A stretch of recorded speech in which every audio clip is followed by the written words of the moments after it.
Tonight I'm going to answer some questions that were submitted by you guys from the Black Stock Market Program. And I'm going to answer the questions in rapid fire succession. And the questions were already submitted. I already sent out a call for the questions, so I'm reading on my screen, and I'm going to answer the questions. Those of you that want to listen in, feel free to do that. I enjoy talking about all the things that you should have learned in school about Black wealth. Money matters. Having money makes a difference in your life. And I hope you agree with me when I make that assessment. So I'm going to say the name of those of you who submitted your Black wealth questions. And also I'm going to chop everything up, and I will answer your question directly and put it into the Black Business School, where you can go to Ask Dr. Boyce and find your answer with your name on it. So Kojo, Kodjo. Okay, so your question is, hey, Dr. Boyce, my question is, what's the difference between a swing trade and an options trade?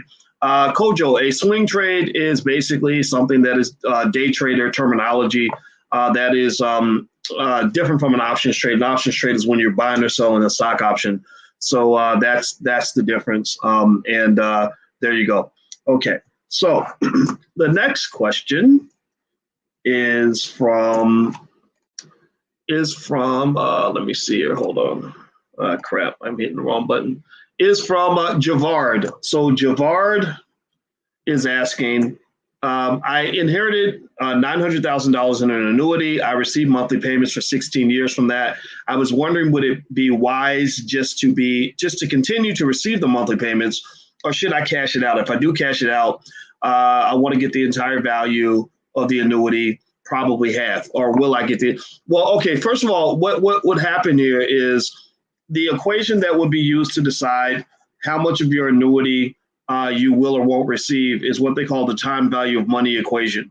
So a $900,000 annuity that says, okay, it's worth $900,000 right now, means that if you're spreading out over 16 payments or 16 years of payments, the total payments is going to add up to more than 900,000, right? Now, if it's 900,000 total, then whatever people offer you now would be less than 900,000. So the answer to that question really is it depends. But I would probably consult with an actuary, go to a bank and ask for an actuary or someone that can actually help you get an adequate price for that annuity.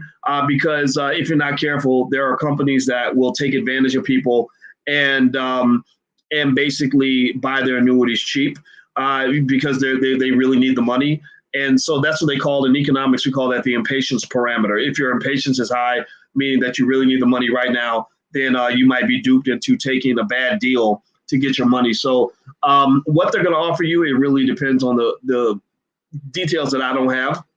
But I would definitely say I would consult with an actuary or somebody who's unbiased who can give you a second, third, and fourth opinion on whether or not you're getting the right price for that. Also, whether or not you choose to get the lump sum or not really comes down to what you're going to do with the money. I mean, if you're going to take the money and spend it, then maybe that's not the best route. But if you have a business, or you want to put that money in the stock market or something like that, then that might make sense. I'm not telling you what to do. This is not investment advice, but that's what I'm seeing based on what I'm hearing from this from you. Okay, so the next question. Let me delete that one here. Okay, again, delete. Okay, the next question is from David. Okay, so David says, I'm just starting. I haven't the foggiest idea what to do. I didn't know this was the procedure. I'm on board. However, I'm totally lost. Might need training wheels for a minute. Where to start? Okay, well, the first thing is don't feel bad about starting from the beginning. It's okay. We all start from the beginning. I started from the beginning. There was a time where I didn't know anything about any of this. And so a good place to start, David, might be if you go to firstshareofstock.com. That's firstshareofstock.com. I actually have a free training on how to buy your first share of stock.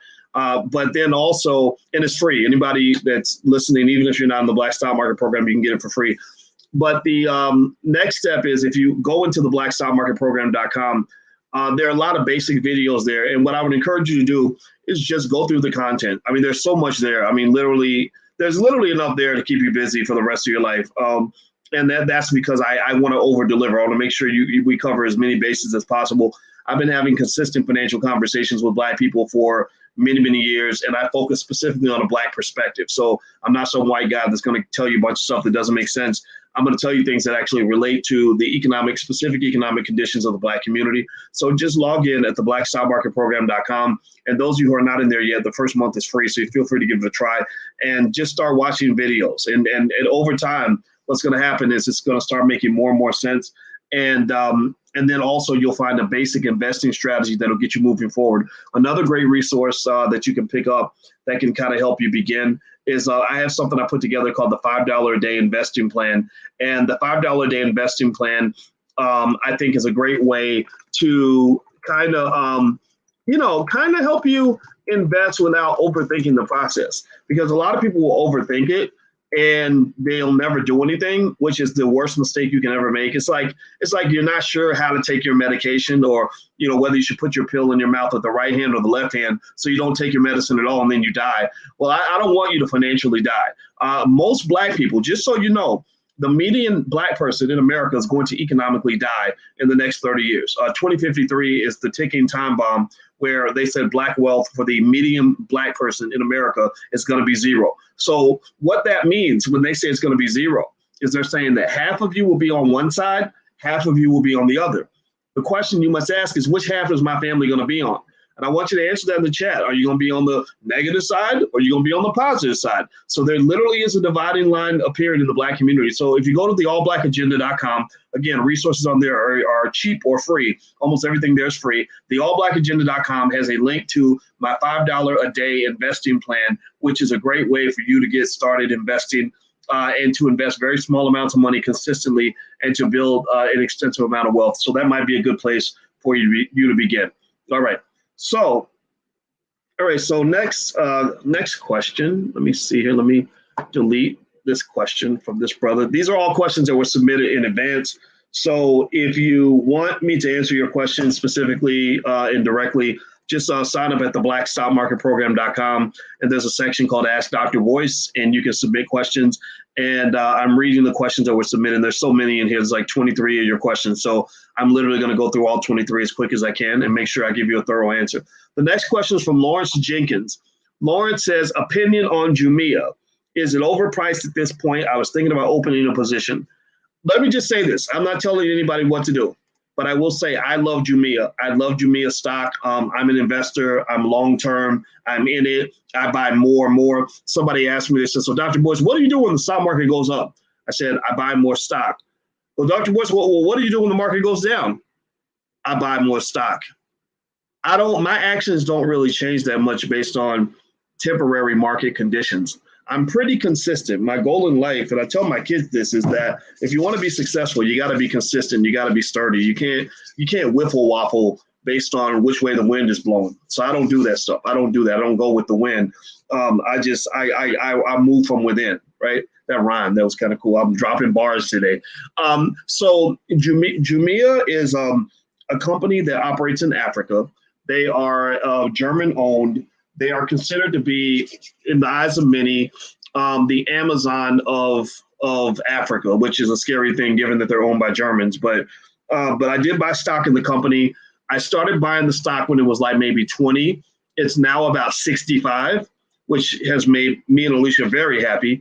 And also, I originally, my attention was thrust onto the stock because the premium on the stock options was pretty high. So I believe in Jumia. So I can't predict what's going to happen with Jumia stock. I'm not here to do that. I don't make predictions like that because no one really can.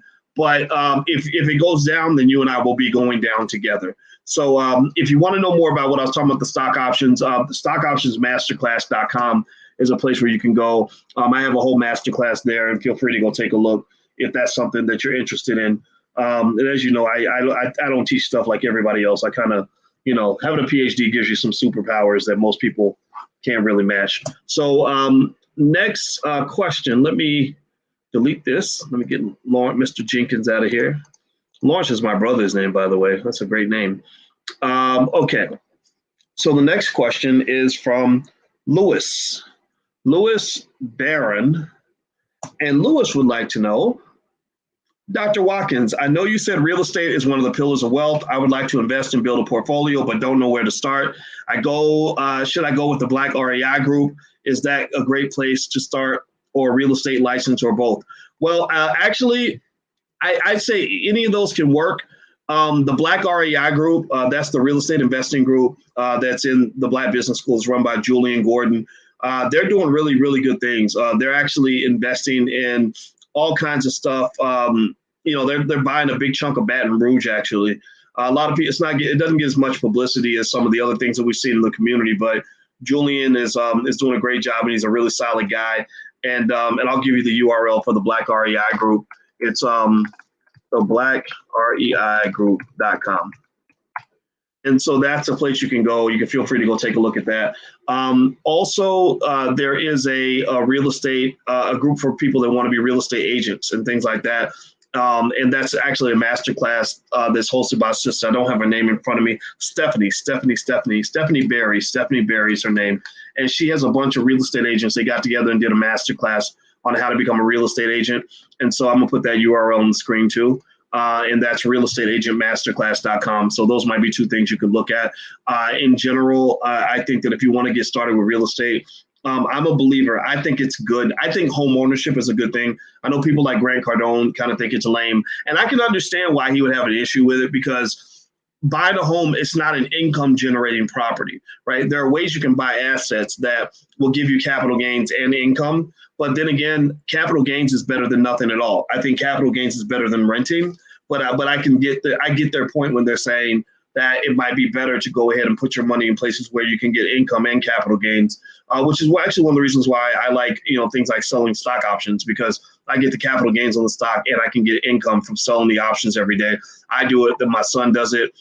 That's kind of the thing that actually I think you may want to look into. And so if you're not sure about stock options, I have a whole masterclass there. Feel free to go take a look. It's stockoptionsmasterclass.com. All right, so let me move to the next question. Let me delete Lewis here. Okay, next question.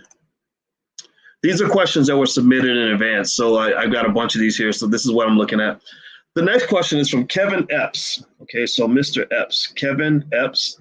Makes me think about Mike Epps. I met Mike Epps actually in November. Willie D from the Ghetto Boys had an event, and Mike Epps was there. Okay, I'm in your Lifetime Access Black Wealth Bootcamp program, and I wanted to know if we are able to take part in the Life's a Pitch program. If so, do you have any idea of when the next one would be? Okay, Life's a Pitch. Oh, first of all, let me explain what the Black Wealth Bootcamp is. The Black Wealth Bootcamp is something we meet every Thursday night. And basically, the whole goal is I expose you consistently, you and your family consistently, to all the different ways there are to make money. And it's a great program because you get access to years of content from the past. So I actually stuck going all the way back to 2015, 2016. You can send me questions, like some of the questions came from bootcamp students. Also, and I answer every single question from every single student, every single one. But then also you have lifetime membership. So that means that anytime a boot camp is ever offered at any point ever, you and your loved ones can come to that boot camp too, and you can watch the recordings of every boot camp. So, for example, last week we did something with Lamar Tyler. Lamar Tyler came in, he was our guest, and Lamar's made millions of dollars online. So Lamar talked about how he makes money online. Before that, there was Julian Gordon, who's made millions of dollars in real estate. We talked about real estate. We've also talked about, we're going to do actually one on cryptocurrency. I'm going to bring the gentleman of crypto in, and we're going to talk about what's going on with cryptocurrency. And so the goal is really, and of course, we're going to cover stock market investing, right? So the goal of the Black Wealth Bootcamp is to say, I want you to be a money-making machine. I want your family to just be expert money makers. I want your kids to know as much about making money as they know about singing, dancing, rapping, and whatever is throwing footballs, dribbling basketballs, all this other stuff. I want our kids to just know every single way that there is to make money. Because one of the things you don't know about making money is that the people that make the most money in America are the people who work the least. The people who don't work are the ones who make the most money. The people who do the work are actually transferring wealth to the people who don't do the work. So don't put yourself in that category. A lot of you were probably raised to go get a job and to trade time for money. That's a terrible trade-off because your time is of infinite value. What price tag do you put on spending 10,000 hours with your children, right? You can't put a price on that, right? But you do. right? You do. You sell it, right? You sell that time because that's all you have. I encourage you to think bigger than that. Get to the point where you climb that ladder of economic strength, and that comes through training. The average millionaire spends 20 to 30 hours a month studying how to make money. The average millionaire spends 20 to 30 hours a month. The average person spends 2 hours a month, if you're lucky, 2 to 3 hours a month. So compare 2 to 3 hours a month of practicing something versus 30 hours a month. Well, who's going to be better at it? Who's going to be better at finding the money? The person who's studying how to find the money. So there you go. So that's what the Black Wealth Bootcamp does. Life's a Pitch is something we do on financialjuneteenth.tv.com, which is a YouTube channel. You feel free to subscribe. And what we do is we bring in Black-owned businesses, and we have a pitch competition, and we let the businesses pitch, and we give them feedback on their pitch. And we also encourage the audience to support the Black-owned businesses. So what we do is we send out email whenever we need new pitches. We'll send out an email about once a month and say, hey, if you want to submit your pitch, everybody sends a 90-second pitch. And if you want to submit your pitch, you hit this link and you submit your pitch on video, and we play the pitch. So if you want to be on the email, in order to let it be notified whenever we're looking for people to pitch, feel free to get on our email list. The way to get on the email list, and you get a free e-copy of my book, is to go to allblackeconomics.com. So there's a URL. I'll put that on the screen. So if you sign up on the list at allblackeconomics.com, you will be notified when we're looking for new people to make a pitch. Okay, so that settles Mr. Kevin. So let me make a note here. I want to make sure Kevin gets his answer. I chop these into little videos so that every person gets their answer individually. So let me delete and move on past Kevin. Okay, thank you. Excellent question, Kevin. Next question is from Janice Glass, Janese. Okay, so Miss Glass would like to know the following. She says, Dr. Boyce, I missed the February 4th class in the Black Business Workshop. Is there a way I can replay the class or any of the classes? Yes, Janice. In the Black Wealth Bootcamp, you can actually get all the recordings. Just log in at blackwealthbootcamp.com. Every single thing we do is recorded because I want to make sure you have it for the rest of your life so that you and your kids and your cousin them can all go in there and get a chance to take in a dose of this financial magic, because I know what I'm talking about and I know I can change your life. I'm completely confident that I can do that because that is my superpower. Raymond, or Mr. Raymond Smith, has a question. Raymond's question is, what is a good starting point when deciding percentages of income that go into savings, mutual funds, and buying and selling stock on your own? Is it 10-10-10? Should the amount be going into a mutual fund and the amount going toward me learning stock investing be the same every 2 weeks? The amount going into the fund and the amount toward learning. Okay. Okay, let's see. So savings, mutual funds, and buying, selling stock. Well, mutual funds, I mean, when you buy mutual funds, you're buying stock, right? Because all a mutual fund is a collection of a bunch of stocks. Mutual funds are great because they're really good for people that don't want to sit and obsess over what any one individual stock did. It's for people that want to basically what they call set it and forget it. So if you're a set it and forget it kind of person, then you might want to just do mutual funds and just have an automatic amount of money go into the fund every week. If you do that consistently, time says that you're going to be wealthy. It's, give it 20 years, 10 to 20 years, you're going to have more money than most people.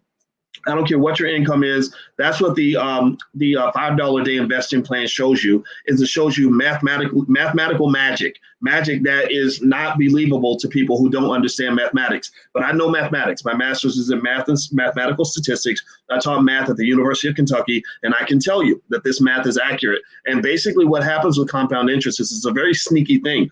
You're engaged in this really slick accumulation process that almost surprises you when you see how much wealth can actually be accumulated through consistent investing. It's almost like when you have a newborn baby. Has anybody ever seen a newborn baby, and the baby is so small that in your mind you can't even imagine that baby growing up into a grown man? And then literally 20 years later, your son walks in, he's got a beard and a deep voice, and he's, and he's got a girlfriend, and you're like, how did this happen? Like you were a little baby last week. Well, that's how money is. Money's like that little baby. Money grows literally. And this is not me being cute with this analogy. The equations that we use to calculate how money grows, did you know those equations actually come from biology? Those are biology equations that determine how plants grow, how an animal grows. Literally, like literally the same equations that biologists use to predict how much a tree will grow after a certain amount of time, it can be derived directly and connected to the equations we use to describe how your wealth grows. So, but the key is if you don't plant the damn seed, then you won't have a harvest. If you don't plant the seed for the baby, if the baby's never born, then the baby can't grow. So y'all need to make the baby grow. You need to plant the seed. You need to think about your future. If you don't plant a seed, then you have no harvest. Game over for you, game over for your kids. Do not do that. Do not be stupid like so many other people out here who don't even plant a seed. So to answer your question specifically, Raymond, I'm going to just tell you this. 10-10-10 is fine. I don't care what your rule is. You know, it's like Wade Houston. Wade Houston was this great basketball coach who used to coach at the University of Louisville. And I remember Wade Houston was talking about, they were like, so Wade, which is better, to run this kind of offense or that kind of offense?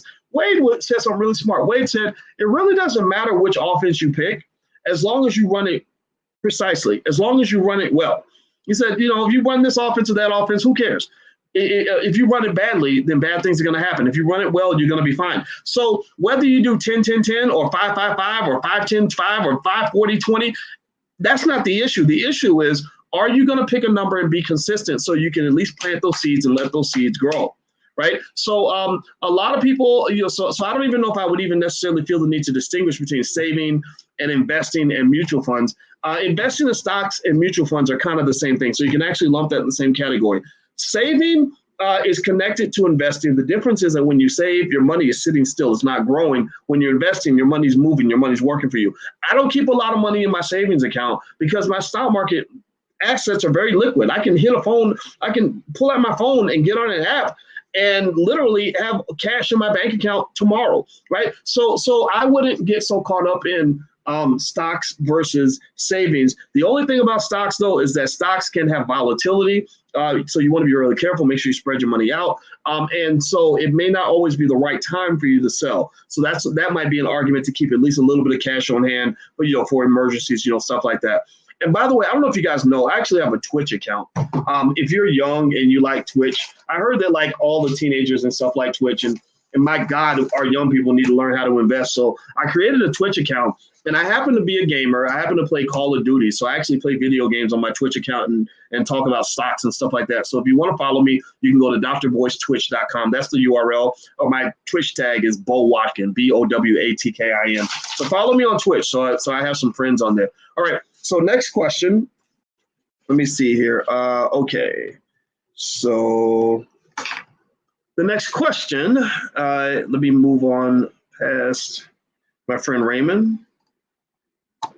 The next question is from, and by the way, these are questions that were submitted in advance. That's why I can't answer questions in the chat because I'm trying to look at these. All right. So Rajini McCrae, that's an interesting name, Rajini. I'm going to write this down because I'm going to send this video right back to you, Rajini.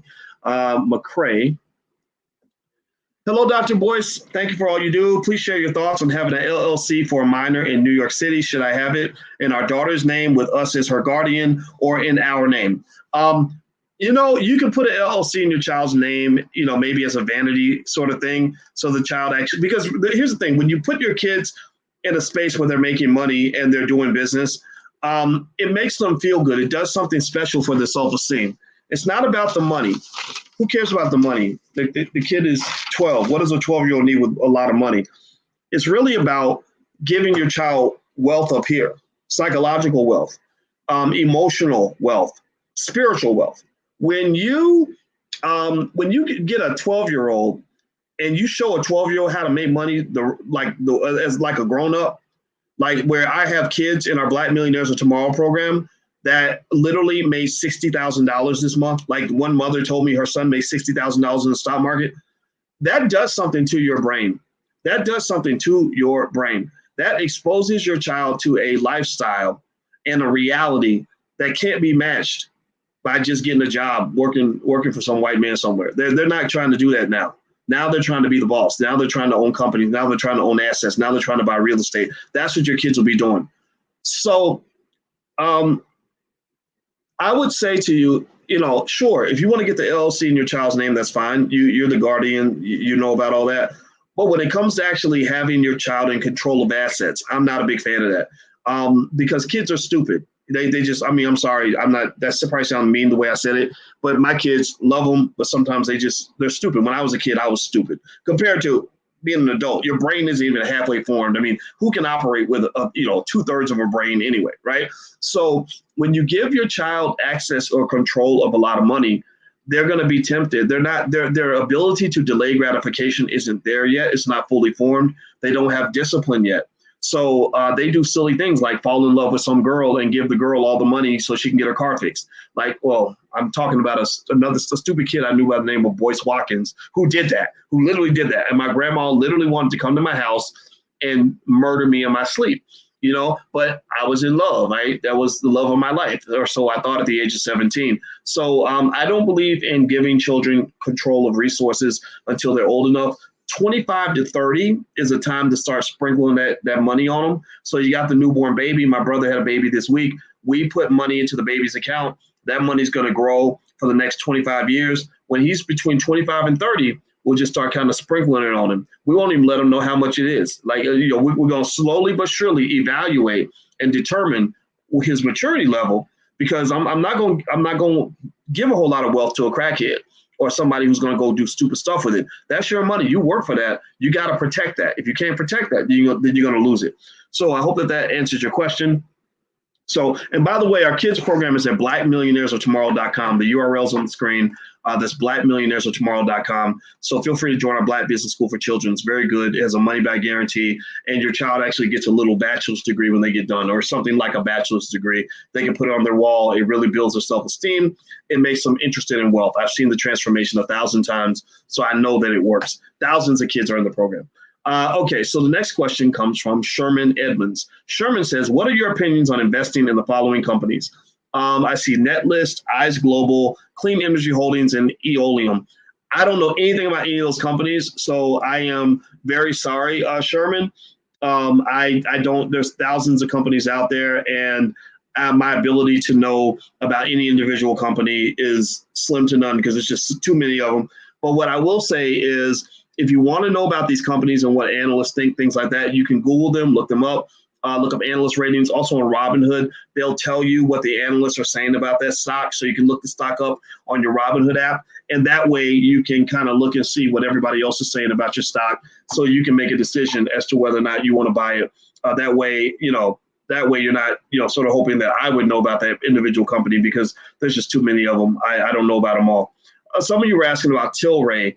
Earlier. Tilray is an interesting company because Tilray it's still my favorite stock. It's still one of my favorites. It's still my highest yielding stock that I've owned for the last few weeks. Tilray, though, has had an interesting experience, because what happened with Tilray, I started buying it maybe 8 or 9 or 10. That's when we started talking about it. Those of you who've been following me, you saw me talking about Tilray a long time ago. So Tilray has gone up, up, up, up, up. And now that Tilray, and then when Tilray got around 30 something, it gained a lot of attention because cannabis was getting a lot of support from the Biden administration. A lot of people, Biden actually supports decriminalizing cannabis. Kamala supports legalizing cannabis. And remember, politicians don't say things by accident. Everything they say has a meaning. You just got to look for the meaning. So when anybody remember when Kamala went on the Breakfast Club and said she used to smoke weed with Biggie and Pac in college or something, or it was something ridiculous like that. I'm kidding. It was some Biggie and Pac and weed. But anyway, she said that because she was hinting that she's okay with cannabis consumption. Like, she thinks recreational, weed is fine, which is cool, right? But that says also that if you read the tea leaves, if you play chess on this, Biden is old. He probably won't survive his first term. So, and if he survives his first term, he won't survive a second. That means, guess who will be president if Biden is gone? Well, Kamala Harris. And a lot of senators have already said they want to legalize cannabis.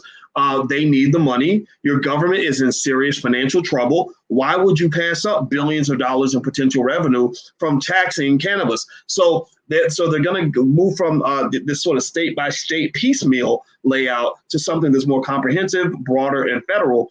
I want to be there when it happens. So I have bought interest in various mutual funds related to cannabis. Tilray, I've been into Tilray for a while. There's a couple others in there. I think Canopy Growth and stuff like that, although they haven't done as well as Tilray. And also with Tilray, though, there's a lot of volatility. That's why you got to be really careful, because Tilray actually gained the attention of the Reddit investors. The Reddit guys, as much as people want to say that the Reddit investors are like the little guys taking on the big guys, that narrative is false.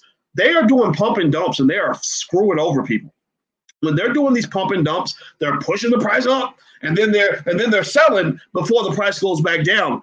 If you're buying late, then you're getting screwed, because they've already got on the forum and said, okay, dudes, let's go ahead and sell. Let's go to the next target, right? So I would kind of be careful or avoid completely those stocks that they're doing the pump and dumps on. I'm not a fan of pump and dump, because people get hurt when there's a pump and dump. So that's what's happened with Tilray. Tilray got pumped all the way up to $72 a share. I sold options at $72 a share.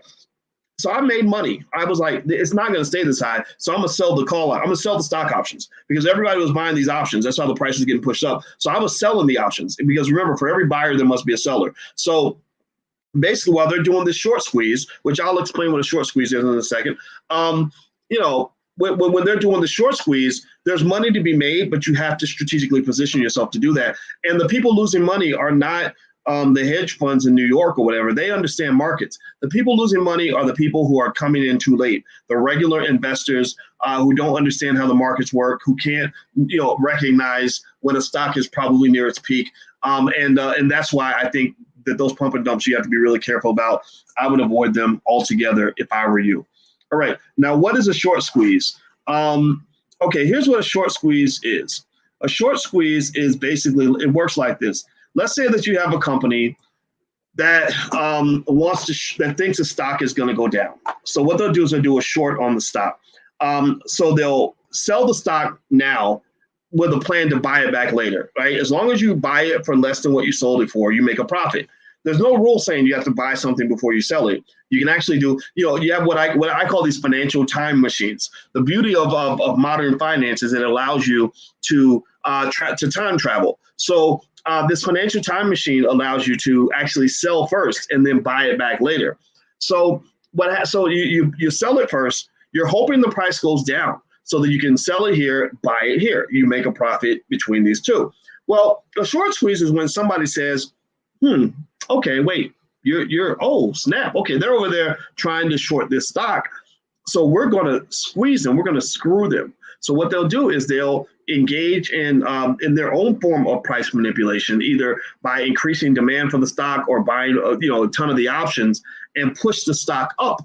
So the short seller is like, holy crap, the stock is going up. I'm losing money. Every dollar the stock price goes up, I'm losing money on my investment. So eventually they have to come in there and cover their short positions, right? So they'll come in there and they will start buying the stock back in order to cover their short position, to minimize the losses, stop the bleeding. But what that does is that actually pushes the price up even further, right? So ultimately, or people that are even selling the stock options have to buy a certain number of shares in order to hedge the short sale, right? When people sell stock options, they don't want to do what are called naked selling. They want to do covered calls. That's what you sell. That's all options terminology. Don't worry about that. But in order to balance it out, they have to buy a certain number of shares to maintain that balance, which increases the demand for the stock. So if everything else is equal, when you increase the demand for an asset, you're pumping the price up. So that's how a short squeeze works. So they were kicking their butt with the short squeeze. And so these companies were kind of in a tough spot. So anyway, let me move to the next question. Okay, let's see here. Okay, so the next question is from Fredia King. I'm going to write Fredia's name down because Fredia, I'm going to send you this video back. And those of you who want your questions answered directly each week, I do this every single Sunday. Go to the blackstockmarketprogram.com. And not only do I answer your question directly, whatever question you send, but also you have access to literally hundreds and hundreds of questions I've answered for people through the years. So if that interests you, feel free to take a look. And also there's what Dr. Boyce is buying, where each week I tell everybody what stocks I'm buying, stuff like that. So it helps if that's something you're interested in. Okay, so Fredia King says, should I be trading at the money, in the money, or out of the money options? And is trading out of the money, say for instance, stock is trading at 14 and I agreed to a strike price of 20, a year expiration. As a new investor, should I be trading more conservatively at the money at $14 or in the money? Well, it depends on whether you're buying or selling, Fredia, so I don't know the scope of your trade. If you're talking about buying options, a lot of people buy out of the money stock options because it can allow for kind of a quick profit if everything works out. So basically what you're doing is you're kind of taking a bet. You're taking a bet that between now and the expiration date, that the price of the stock is going to go up. It doesn't actually have to necessarily hit what they call the strike price, but as it moves toward the strike price, your option value actually goes up. So there are a lot of people that flip their money fast with stock options by buying options. But you got to be careful with stock options because a lot of people get body slammed with stock options because stock options are extremely risky. And so if you're buying out of the money stock options, then what you're doing is basically you're putting money on the line and you're betting that the stock price will go up. So if the stock price goes down, you'll lose value on your option. And if you wait till the expiration date, you may lose everything. So I'm not going to tell you what to do or what not to do, but I am going to tell you that there's the allure of stock options is that stock options allow you to, if you're lucky, make these really big flips and make a ton of money. And it works really well when the market's going up. The problem is that when the market's going down, it doesn't work so well. So buying lots of stock options isn't investing. It's trading, it's speculation, it's gambling, if you want to call it that. And that's what you see a lot of guys doing, say on the Reddit forums and stuff like that. That's not really investing. That's actually trading and gambling, speculation. Anybody can speculate. Anybody can toss a bet. Investing is more of a long-term thing. So it's like the difference between having sex and making a baby, right? Sex is fun, sex is exciting, but having sex doesn't make you a parent. And so those are two. So you want to make sure you always know the difference. And also remember with options, for every buy, there can be a sell, right? There must be a sell. So I don't buy options that much. I sell them though. I love to sell options because what happens is instead of being the gambler, you get to be the house. So I'll take the house bet. I'm like, hey, if you want to gamble with your money, pay me. I'll let you gamble with my stock. We'll make a bet. And if the bet wins for you, then fine. You can own my stock, but I'm going to get paid regardless. I'm making my money regardless. I get paid when you buy the option from me, and I get paid if the stock price hits the strike because I own a piece of that, right? But you can have the rest. Like you can, do whatever. So I would encourage you to sort of, if you're going to learn options, learn how to use them on all sides of the trade, not just one simple, I'm going to buy a stock option or whatever kind of thing, because a lot of people go broke that way. The Stock Options Masterclass, that's the URL on the screen, stockoptionsmasterclass.com. If you'd like to jump into our masterclass, it's really good. I haven't done a live masterclass in a while, but the recording of the last one I did is right there, and a lot of people like it, so feel free to take a look. Okay, next. Okay, let me see here. Okay, let me make sure Fredia gets her answer. So, okay. All right, so next question. Okay, Kojo. I think I already answered your question, Kojo. So I'm going to delete Kojo's question. Okay, so the next one is from Charles Davis. Okay, so Charles Davis. All right, so Charles would like to know, if I use Webull, the Webull app, I want to implement the $5 a day program. I buy stocks every chance I get, but I'm not clear on where and how to put that money in the market. To achieve those results from your $5 a day book, it sounds like a silly question. Please walk me through. Thanks, Dr. Boyce. Okay, so the $5 a day investing plan was something I put together because there were too many people who believe Black people are destined to be mediocre and broke. And so because they would fight with me on the internet and tell me that it's impossible for Black people to build wealth, I created the $5 a day investing plan for all the poor, pathetic people that have no self-esteem, who don't believe Black people can do anything. I believe Black people personally I believe we have superpowers. I believe we can do anything we put our minds to, but I understand not everybody is there. So if you go to theallblackagenda.com, theallblackagenda.com, you'll find the $5 a day investing plan, which is really, really good because it lays out a very simple way that any of you can build any amount of wealth that you want. And so basically, it really comes down to having a consistent amount of money that you're consistently putting into the stock market in a diversified way. If you do that consistently over any 20, 30-year period in American history, any person who did that, even if it's a small amount, like $30 a week, $40 a week, less money than a lot of people spend on clothes, shoes, groceries, Air Jordans, whatever, fast food, whatever the number is, then you would actually be in the top maybe 30% of all Americans, because most Americans to this point haven't really even participated in the stock market. So the big Black wealth plan that I would like to see is for Black people to actually lead the nation in stock market participation, also in entrepreneurship, and also in real estate ownership if we can. Real estate ownership will take some time because you need capital in order to do that. But I think with stock market investing, I think that we can really make a move on that very quickly, and I think it'll make a difference in your life. So if you want to go to the allblackagenda.com, the plan is there. I explain it. And basically it comes down to having some sort of direct deposit that's set up every single week that allows your stock portfolio to grow. And that puts you in a position of becoming what David Bach refers to as an automatic millionaire. Automatic millionaire, these are millions of people, hundreds of thousands anyway, that basically are regular people. They drive pickup trucks. They're just regular people like you and I, but they secretly become millionaires by investing consistently over time, and they use time in their favor. So go be an automatic millionaire. Fast money doesn't work. Slow money usually does. In fact, it's really funny. I was on Twitter the other day arguing with some people when I told them that most rappers I know end up broke, and they were literally trying to argue against me. They were using examples like Drake. And I'm like, really? You think most rappers end up like Drake? Are you serious? Like, you're really that delusional that you really think that most Black rappers end up like Drake? Like, do you understand Drake is 1 in a million? Are you kidding me right now? Like, that's your plan? Like, that's your financial plan, is I'm going to be the next Drake? So clearly this is not a conversation we're going to have, because I'm just going to make you mad because some people just get mad when you give them reality. So it's the slow money that works the best, not the fast money. Fast money only happens if you get lucky. Slow money comes if you're smart. So I'd rather be smart than lucky any day of the week. Okay, so I'm going to back out for now. I hope that this helps you. I hope this conversation benefited you in some meaningful way.